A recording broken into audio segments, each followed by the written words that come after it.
as now Coach McKay gets mic'd up for the Lady Panthers. And, Coach, first of all, I'm sure it's always nice to avenge an earlier season loss to someone you've lost to. It was, and it's a totally different ball team than we did have at the beginning of the season. So the harder we're working, and the girls can tell.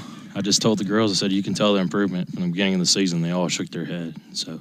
Yeah, I think one thing obviously that stands out is defensively you hold St. Pat to 35 points.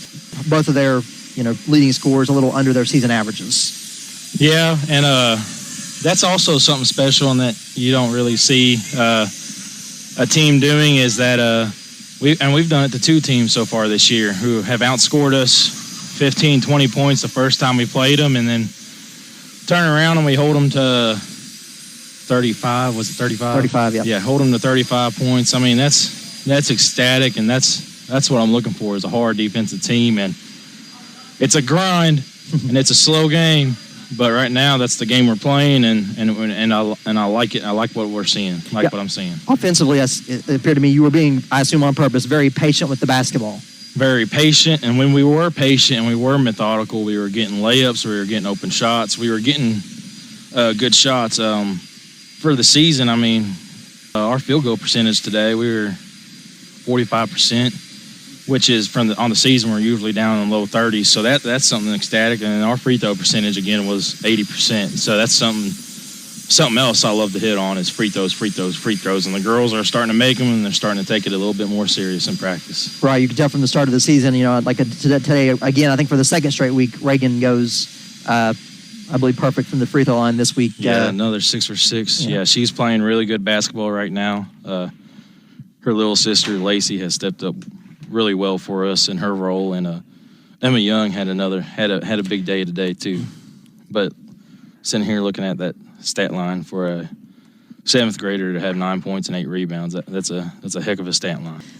Busy week coming up, as most of them have been, but it looks like weather is finally going to clear, and it looks like. I don't know anything about Bellevue, but obviously Pendleton County, even though we lost them the first time, I feel like that's a game we can be competitive and win. And then we play Robertson County at the end of the week, and a team that we've split with. So I feel like it should be a competitive week of basketball for the Lady Panthers. Yeah, and then we looked at Bellevue the other day, and they're competitive. They're like all the teams are playing. So we're going to have a competitive last 2 weeks of the season and get ready for the district. I'm just ecstatic at how far these girls have come since the summer when we had our first practice. So. Yeah, and while you mentioned the district, we've not mentioned this. A lot of teams they've kind of cleared their schedule out last week to be COVID, to reduce the chances that you have to quarantine for COVID. Is that Lady Panther strategy?